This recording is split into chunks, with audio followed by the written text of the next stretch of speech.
All right, guys, we are straight back into the action. Saturday night games at the Win. Starting a little later. It's 11:30 p.m. before I get my 5-10 seat. And straight out the bat, I've got Queen 10 of diamonds in the cutoff. Middle position is limped in, and I raise it on up to $50. Small blind is going to put in the re-raise. He makes it $200 to go. The limper gets out the way, and I make the call. Before we see the flop here, last time I was in this casino and I called a 3-bet with Queen 10 of diamonds, I flopped a royal flush. Let's see if we can do it again. Oh, just kidding. 10-8-3 rainbow. Still pretty damn good. The small blind is going to check it on over to me, and no diamond on the flop. Plus, we need to check back some 10x, so I decide to just check this one back. Turn is the deuce of clubs. My opponent checks again, and definitely want to bet here. Probably want to bet as low as a hand like pocket sevens or, 8-7 suited. So I think we want to use a small size. I bet out for $140. My opponent thinks for a few seconds and makes the call. River is an offsuit 3, clean as can be. I think we've got the best hand about 99% of the time. He checks again, and I bet out for $520, just trying to get that value with my top pair. This European player goes deep into the tank. It's quite a long tank. It's still going. It's still going. It's quite excessive now. It is ridiculously excessive. This is the longest tank for a $500 bet I've ever seen, and after about 3 minutes, he does just let it go. Really insane tank from this player, but yeah, I mean, I'm happy to win the pot. And I'm going to move tables just 7 minutes into the session. I want to play with my buddy, and his table looks way better than mine does right now. As I get to the new table, it's very clear it is raucous. Everyone is drinking and laughing and having a great time. Saturday night at the Win. It's a lot of fun, and I want these guys to know that I am an action player. So when I am under the gun, I ask the dealer. Try blind raise. Is that allowed? No straddles at the Win. To be honest, I really like that change. Every game now has a big blind ante, no straddles. I personally love that. Give me the big blind ante format every day of the week. So I fired out the blind raise. Middle position is blind called, and the hijack has raised. He's made it $70 to go. I've got 5-4 offsuit in the blind raise. I decide to make the call here, and the limper is going to call as well. We go 3 ways to the flop, and it comes down 8-6-3 rainbow. Loving that flop, ready to check raise, but it is just going to check all the way around. The turn is an 8, pairs the top card, and I decide that I want to check raise again, so I check again, and it is going to check all the way around. River is a lovely deuce, really disguised straight here, and once again, third time lucky, I am going to check. Middle position bets out for $70. He's clearly having a good time, very loud, very chatty, lovely guy. The other player is going to get out of the way, and I raised to $400, just trying to make this look as suspicious as possible. We engage in some lovely table talk after I put out the raise. Just so you know, I've looked now. I have looked. I got there on the river. He said, yep. I wasn't lying, I got there on the river. The blind raise strikes like this. Fucking euros, man. Effing euros indeed. Unfortunately, my check raise did not get called, but still dragging in the pot. Very next hand, I've got ace-8 offsuit in the big blind, and the blind caller from the last hand is going to raise to $40. It's heads up versus him. I've got an ace. He seems to be a bit of a loose goose. I make a bit of a loose call here out the big blind. We go heads up to the flop, and it comes down king jack 4 with 2 diamonds. He is going to see bet for $60, and with the ace of diamonds versus this specific player, I'm just not going anywhere. I would never normally call this, but I do make the call versus this player. Turn is an offsuit deuce. Nothing really changes. I check. My opponent does just check it on back. River is the 9 of diamonds, and I do have some showdown value here, but I do decide to bluff at it anyway. I bet out for $220, and as my opponent is thinking, I say to him, I got there on the river again. I could go all in on It would work. Oh, it's the blocker. No, I had a... Okay, I bluffed. I'm sorry. Was my voice the same when I said I got there? Was it the same both times? When the deuce... Been working on that one? Well, because I felt like it was a little shakier when I was lying, so... I have been at this table for 20 minutes, and it's already my favorite table of the entire trip. We're all just having a great time. It's a really fun table. Long may it continue. I've now got the optimal vlogging seat as well, just in time for me to pick up king jack of spades on the button. My buddy is going to raise it on up to $30 in the hijack. As he does, he sort of shuffles in his chair and sits up, and that normally means that the raiser is really quite strong. I just call on the button. We've also got a couple of fun players behind, so it's totally fine to just call here on the button. And the opponent from the last two hands is going to make the call out the small blind. We go three ways to the flop, and it is 10-9-7 rainbow. As Gabe Kaplan would say, I have a double belly buster and two overcards to the board and a backdoor flush draw. So when the hijack bets out for $40, I think he's going to have a lot of overpairs here. I've got equity and I can make his life a misery, so I make it $150 to go. The small blind is going to put in the cold 3-bet on the flop. He makes it $500, very large raise here, and he tells me that he's out to get me as he's doing so. That obviously means he's very, very strong. The original raiser is going to get out the way, and I decide to make the call here, and bang, the Queen of Diamonds rolls off on the turn. My opponent also very quickly moves in. I actually didn't hear him, and then he repeats it, and I'm like, oh, call. He says to me, do you want to go once or twice? I was like, whatever you want, buddy. I've got the nuts right now. And then he tells me he's dead. He's got 8-6 offsuit for literally 0% equity. What an amazing Queen Elizabeth banging off on the turn. And this is a full double up, $4,400 pot coming my way. What an incredible hand. Lovely flop, lovely turn. My opponent has been brutally colored. And I am dragging in a very nice pot. Unfortunately for us, a couple of the fun players are going to leave. The game is still a lot of fun, but not as great as it once was. An hour goes by before my next hand. I've got pocket nines in the big blind. Middle position is going to raise to $30. We'll say he's an ABC Pro. The low jack is going to make the call. We'll say he's an ABC non-pro. And I make the call out the big blind with my pocket nines. We go three ways to the flop, and it comes down king, three deuce rainbow. The original raiser is going to bet out for $40. The low jack is going to call, and this is quite close, but it is a small bet. Yes, it is two players, but it's a small bet, so I decide to call here and see what happens on the turn. To the turn, bang! It is a 9! Absolutely incredible. I check, willing someone to bet, but unfortunately, it does just check all the way around. River is a 7, and I check again. Both these players can both easily have a king here, so I think this is a good spot to check because I want to check raise. Middle position is going to check, and the low jack is going to check as well. I say, I got it. I turn over my pocket nines, and the original raiser has got ace king. What's more, the other guy has got king 4 of clubs. This has gone horrendously. I've got the best turn in the world, and the turn has gone check, check, check. And the river has gone check, check, check. How has this guy found a check here with ace king twice? He told me that he's got a read on me. If he does, then oh my god, what a read that is, my friend. I was so excited to check raise the river there, but somehow it's just checked all the way through. So I'm actually going to move away from this table. There's a 10-20 that's been running. It looked okay, but it looks insanely good now. There's a couple of players that have just joined it.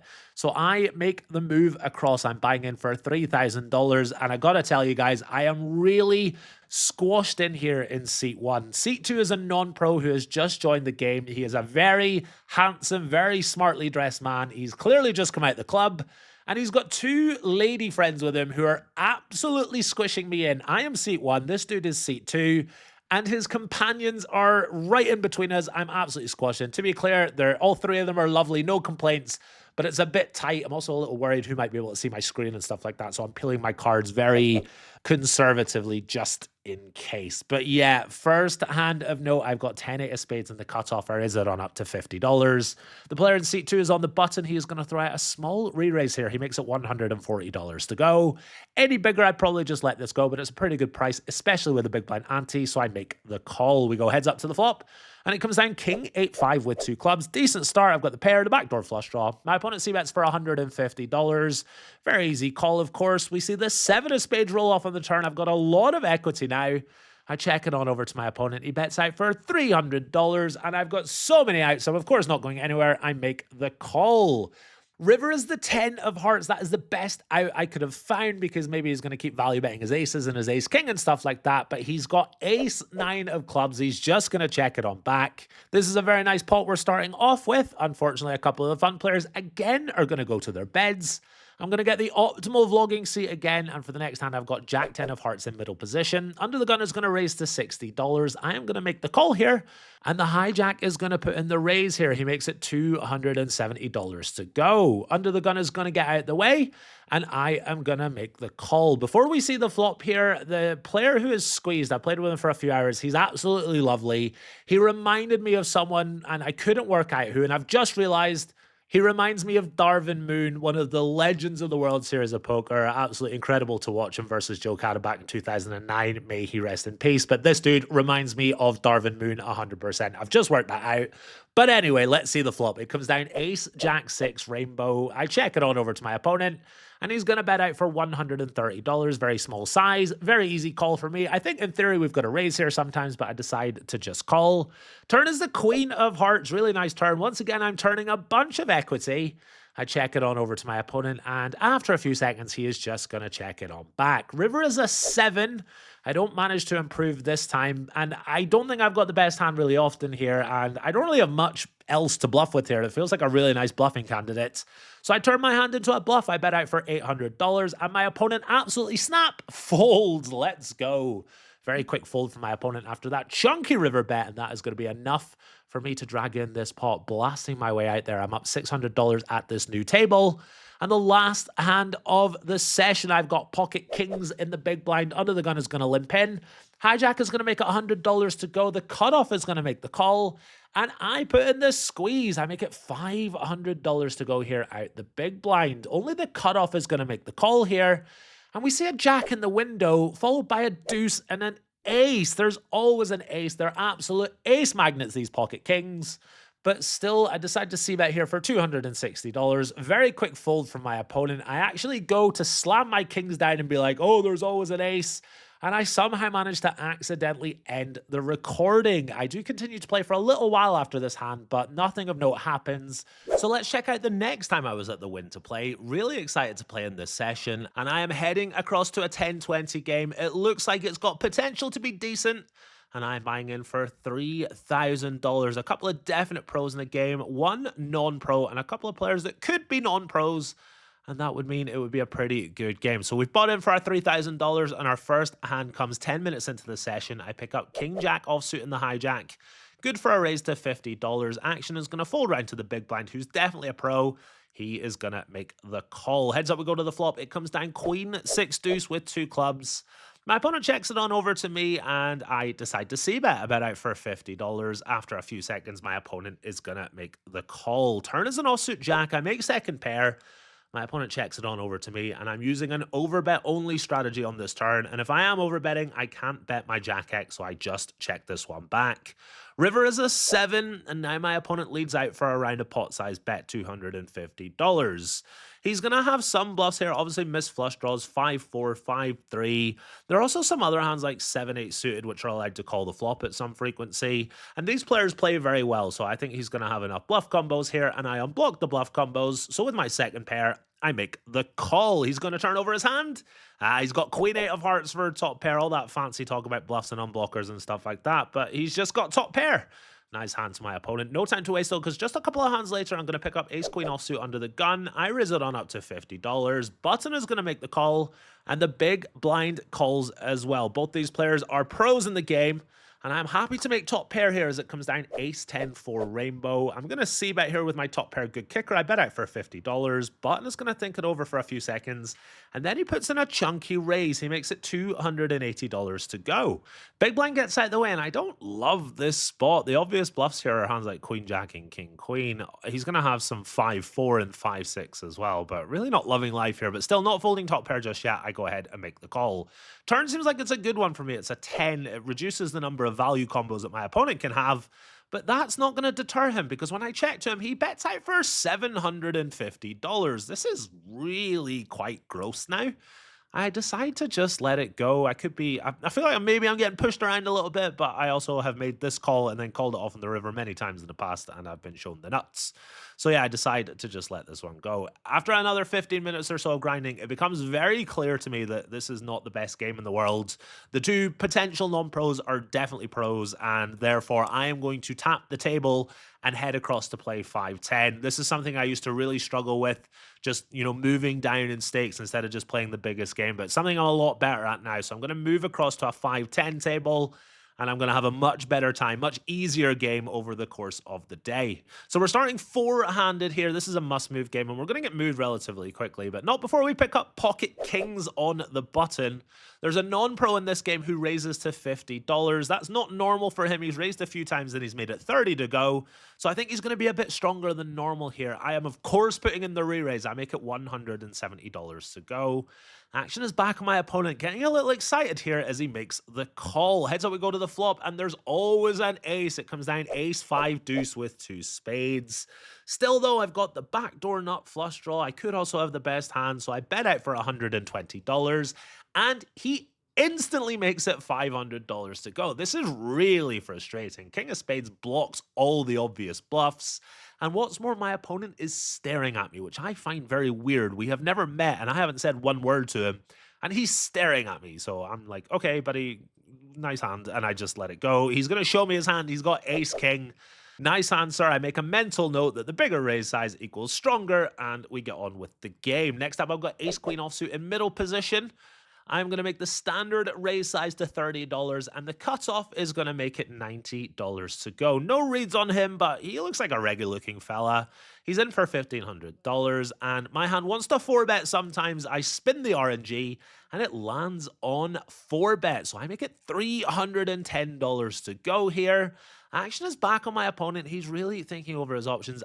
I think he's going to shove, to be honest. He's taking a very long time, but eventually he actually decides to just call. We're going to go heads up to the flop with about $600 in the middle, and it's ace high. It comes down ace jack jack with 2 hearts. Didn't want to see the ace when I had kings, but happy to see it when I've got ace queen offsuit.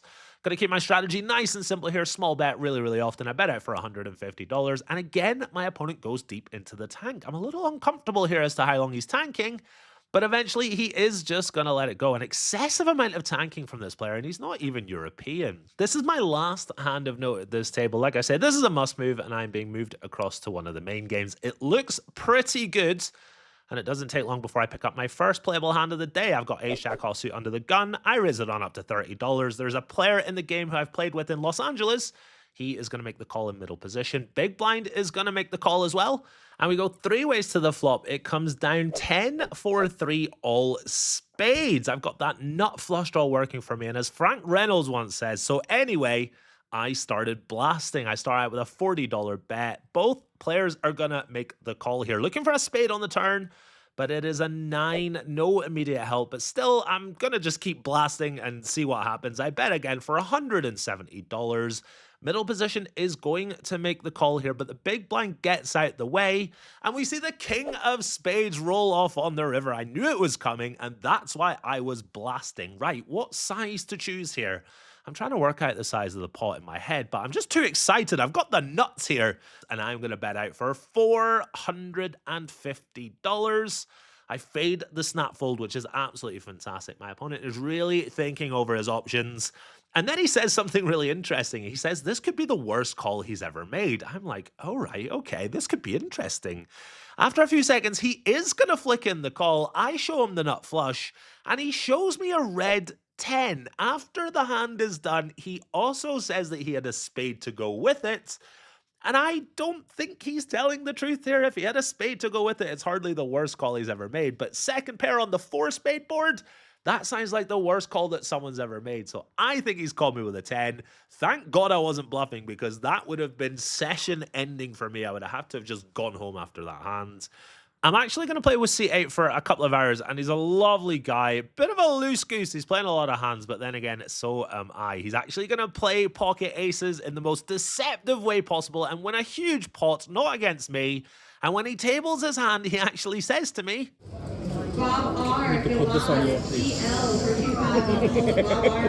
DL 25. Yeah, okay, I'll put that. Absolute legend. No mercy for the player that he's just won this huge pot off of. and he's dragging in another nice pot. Food at the Win, by the way, absolutely fantastic. I ordered a turkey sandwich. My buddy recommended it to me, and I had no idea it was going to be this good. It is absolutely fantastic. If you're ever playing at the Win, get the turkey sandwich. It is absolutely incredible. Back to the poker now. And I've got 10-6 of clubs in the big blind. The blind raise is on here. We're doing a round of blind raises. It's a really fun table, and it's a really loose table as well. Hijack is going to raise to $50. The button is going to make the call. And I get a little loose here at the big blind. I make the call as well. I know the blind raiser is going to call with any two. He's been playing really loosely lately. Tiny bit too loose from me, but I make the call. We go multi-way to the flop after the blind raiser makes the call, and it comes down king 10-4 with 2 spades and 1 club. The hijack is a pro. He is going to check. The button is a loose passive non-pro. He is going to bet out for $130, and I've got that backdoor flush working for me and second pair. So I go ahead and make the call as well. Blind raiser is going to make the call. The original raiser is going to make the call. And we go 4 ways to the turn, which is a red 10. Nice. I am going to check. Blind raiser is going to check. Hijack is going to check. And to my dismay, the button is going to check as well. Best river in the deck. I think it's the 6 of spades. And there it is on the river. Flush has got in there, but I have made a full house. Now, I could just bet out here, but I could also try and check raise. So I check, and the blind raiser is going to pick up a yellow chip and put it in the middle. This is a $1,000 river bet. Hijack is going to quickly get out the way. Action is on the button here, and I did not expect this. He moves all in for 2.4K. Little surprised to see this, but I'm not folding this hand. I'm thinking it through, and I'm thinking, could he be overvaluing a flush? Is pocket fours more or less likely than king 10? To be honest, I think both of those hands are really unlikely / virtually impossible. So I think that maybe this guy's just overvaluing the nut flush or the second nut flush or something like that. I've got a really, really strong hand here. So I make the call for 2.4K. And the blind raiser is going to sit back in his chair and say, oh, damn, someone must have the full house. He shakes his head, and then he shows us the ace of spades, and that can't be good for me because I think the other guy is likely to have the nut flush and he's overvaluing it. And eventually, the blind raiser is going to make the fold here, and the button is going to turn over his hand. Guys and girls, you see that big smiley face in the thumbnail with the big chip stack and all that stuff? Well, bluffed ya. He's got king 10 offsuit. He does not have pocket fours or pocket sixes. He's got king 10 offsuit for a 6.5K pot. I have gone runner, full house, and my opponent has got a better full house. This is all stemmed from a bit of a loose call pre-flop because I wanted to play with a guy in the blind 20 who's playing every hand and stuff like that. And as a result, I've lost a 6.5K pot. Like I say, bluffed you in the thumbnail, but yeah, this is really unfortunate. I tap the table, I say nice hand, but I'm a little bit stunned by this, so I'm actually going to head outside and have a quick chat with the camera before we get back to the poker. Guys and girls, I'm a wee bit stunned at what just happened. I made a bit of a loose call pre-flop. I'll hold my hands up for that. The game is very merry. Everyone's laughing and joking, and it is quite a loose game. And there's no rake, and there's an ante, and there's a player in the game that's playing about 90% of their hand, so it's not the worst pre-flop call I've ever made. And then bang, 1 minute later, I lost a 6.5K pot. I went runner, perfect. On the river, I was like, yes, 6 of spades, let's go. And I lost a 6.5K pot. I've had to step away from the game and just breathe a little bit. Maybe we don't make loose pre-flop calls and we tighten up a little bit and we play normally, and that won't happen to us. But yeah, taking a little break. I'm going to get back into it. The game is very good, which is lovely. They're always good at the Win here. And it's roasted in Vegas. It's like 40 degrees, which is like 100 Celsius or something like that. Ice cold at the tables, mind you. So yeah, let's get back into it now. And I'm only down like 3K or so. It's not the end of the world. But yeah, let's see if we can get it back. All right, guys and girls, back in the chair. Really nasty beat, but I've stepped outside, I've shook it off, and we're ready to get back on with the game. And no better way to get back in the game with ace-king offsuit on the button. Under the gun is going to raise it on up to $30. Can definitely 3-bet this hand, but under the gun's been a bit tight. He's also raised under the gun, and there's a couple of players behind who are playing basically every hand. So I just flat call on the button here. And the big blind is going to make the call as well. We go multi-way to the flop, and it comes down ace, 8, deuce, rainbow, top pair, top kicker. Absolutely delighted with that. It's going to check on over to me. Definitely want to bet here. I bet out for $80. Big blind is going to make the call. and the other player just gets out the way. Turn is an 8, which might be a little problematic, but then again, my opponent's going to have a lot of hands that maybe he shouldn't have, like ace-6 offsuit and ace-3 offsuit and all these types of hands. So when he checks it on over to me, I definitely want to keep betting. I bet out for $170, and my opponent just calls. I think he's going to raise here with an 8 really often, so I'm quite happy that he hasn't raised. River is another 8, though. Are you serious? And what's more, my opponent leads out for $450. I'm just like, whatever. Call. He says chop. Thank God. He's got ace-9 suited. Lovely runner full house for him to chop. Really unfortunate for me. It's not been the best of days so far, and this kind of sums it up so far. I'm now down 2.6k, but like I say, the game is really good. Next up, I'm going to pick up king 10 offsuit. I am going to raise it.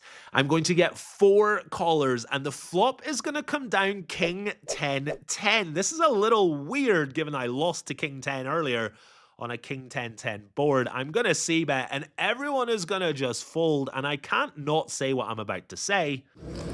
That's a cruel irony. Cruel irony indeed. Still though, the grind goes on. Next up, I've got pocket 3s in the hijack. The low jack is raised to $30. I am going to make the call, and the cutoff calls as well. This is not a standard call, but like I said, we've got quite a loose table. People aren't squeezing and stuff like that, so I think this is fine.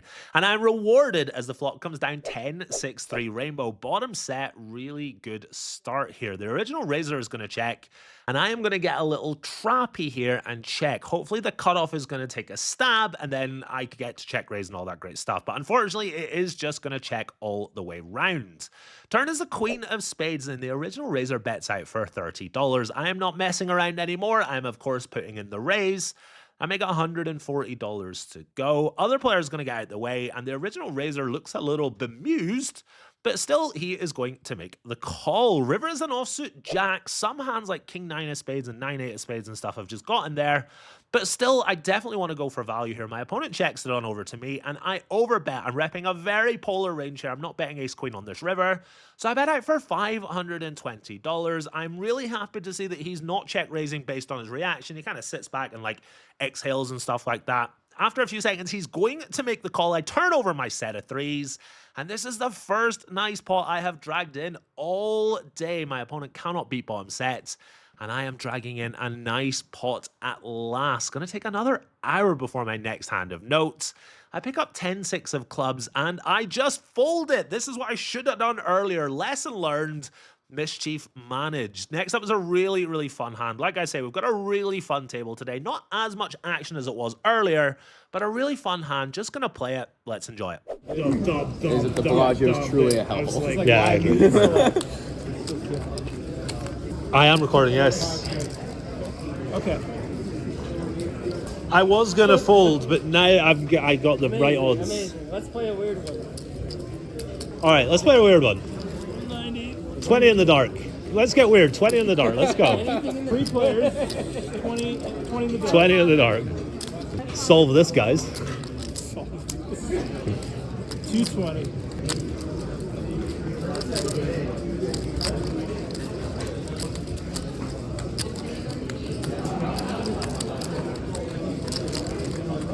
Call.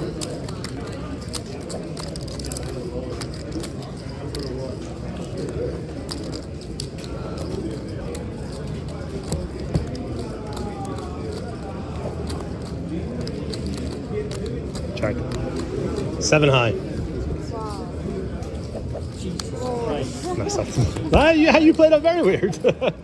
What an insane hand of poker. This is crazy. My opponent has called my flop 3-bet with ace high. I thought I could make this guy fold aces by the river, but I can't even make him fold ace high on the flop. Really nice hand to my opponent. I don't really know what's just happened, to be honest. Really bad turn to bluff. Terrible river to bluff. I just waved the white flag. I don't want to check down 7 high. I was going to blast the brick turns and the brick rivers and all that stuff. But my opponent's ace-queen high beats my 7 high, and he drags in this pot. On to our last hand of the day, and maybe we can get some back here with this ace-king offsuit. I am going to raise on the button to $30. Small blind is the guy from the last hand. He is going to make the call, and then the big blind is going to put in the raise. He makes it $170 to go. Big blind is a young English kid. I've never met him, never played with him before. But just by looking at him, I can just tell that he's a young Tory fuck. That's the only way to describe this kid. He looks like Boris Johnson's love child. He's just a posh little English Tory fuck. That's all I can say about it. But anyway, he makes $170 to go. And I am, of course, putting in the 4-bet here. I make it $460 to go. Small blind is going to get out the way. Action is back on fucking Boris Jr. here. And he is going to make the call. We're going to go heads up to the flop with about $1,000 in the middle. No ace, no king. It comes down Jack 7 for rainbow. Not what we were looking for. He is going to check it on over to me. And I bet out for $240. Pretty standard c-bet here. You could probably check back, but I don't mind c-betting either. I bet out for $240. And he is going to make the call here. Looking for a bit of help on the turn. It is a 10. It's a bit of a connected turn. Yes, we pick up that equity, but we've got hands like ace-queen and king-queen to barrel. I think ace-king is maybe just a bit too strong. We can beat ace-queen. We can chop with ace-king. So when he checks it on over to me, I check it on back. River is an offsuit deuce. My opponent is going to check it on over to me again, and I think I should bluff here. I think maybe just a little tilted, a little gun shy here. It's been a bad losing day. Maybe subconsciously don't want to make it any worse. I am just going to check it on back. But there are hands like, you know, ace 4, 7, 6, 8, 7, pocket 8s, all these types of hands that we can maybe make fold. Thankfully, I didn't try and bluff, though, because Boris Jr. has got pocket kings, and he is going to drag in this pot. That is going to do it for me today. It's been a ghastly, ghastly day. So I am just going to rack up and head across to the cashier. Just so everyone knows, I chatted with the English kid and he said it was totally okay for me to lean into the Tory stuff. Hopefully nobody thinks I was being horrible. But yeah, nasty day. Head into the cashier. I did actually go outside and record an outro. Like, it'll still be a little bit for the trip to crash.